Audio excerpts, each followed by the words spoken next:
Bonjour mes amis licornes, j'espère que vous êtes en bonne santé et que tout va bien pour vous. Aujourd'hui, je voudrais vous partager un super beau texte de Jacques Salomé. Il touche l'écoute. Évidemment, l'écoute fait partie de la communication qui est si chère à mes yeux. Donc je vais vous le lire parce que je vous le montre, malgré tout, il y a beaucoup de textes, même si ça va très vite. Mais ma petite mémoire fera que je ne peux pas venir et donner toute son émotion en fait à ce texte si je l'apprends par cœur. Je ne suis pas sûre d'y arriver d'ailleurs.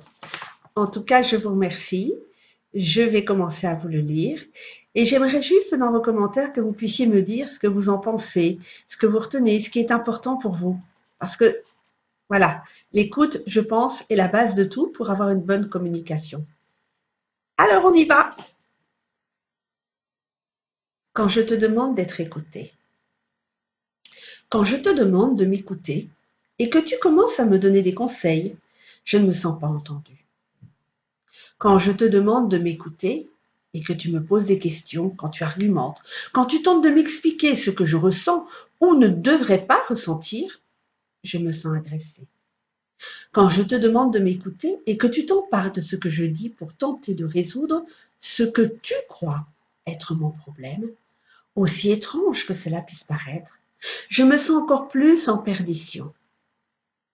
Quand je te demande ton écoute, je te demande d'être là, au présent, dans cet instant si fragile où je me cherche dans une parole parfois maladroite, inquiétante, injuste ou chaotique.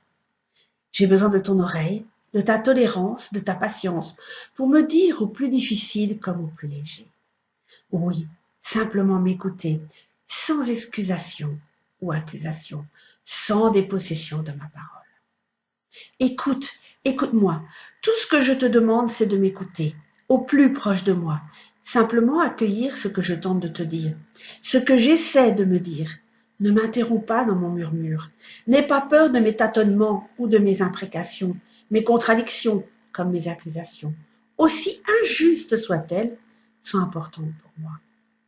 Par ton écoute, je tente de dire ma différence. J'essaie de me faire entendre surtout de moi-même. J'accède ainsi à une parole propre, celle dont j'ai été longtemps dépossédée. Oh non, je n'ai pas besoin de conseils, je peux agir par moi-même et aussi me tromper. Je ne suis pas impuissant, parfois démuni, découragé, hésitant, pas toujours impotent. Si tu veux faire pour moi, tu contribues à ma peur. Tu acceptes mon inadéquation et peut-être en force ma dépendance. Quand je me sens écoutée, je peux enfin m'entendre. Quand je me sens écoutée, je peux entrer en reliance, établir des ponts, des passerelles incertaines entre mon histoire et mes histoires. Relier des événements, des situations, des rencontres ou des émotions, pour en faire la trame de mes interrogations, pour tisser ainsi l'écoute de ma vie. Oui, ton écoute est passionnante. S'il te plaît, écoute et entends-moi. Et si tu veux parler à ton tour, attends juste un instant que je puisse terminer et j'écouterai à mon tour mieux, surtout si je me suis sentie entendue. Texte de Jacques Salomé. Merci mes amis, au plaisir et à bientôt.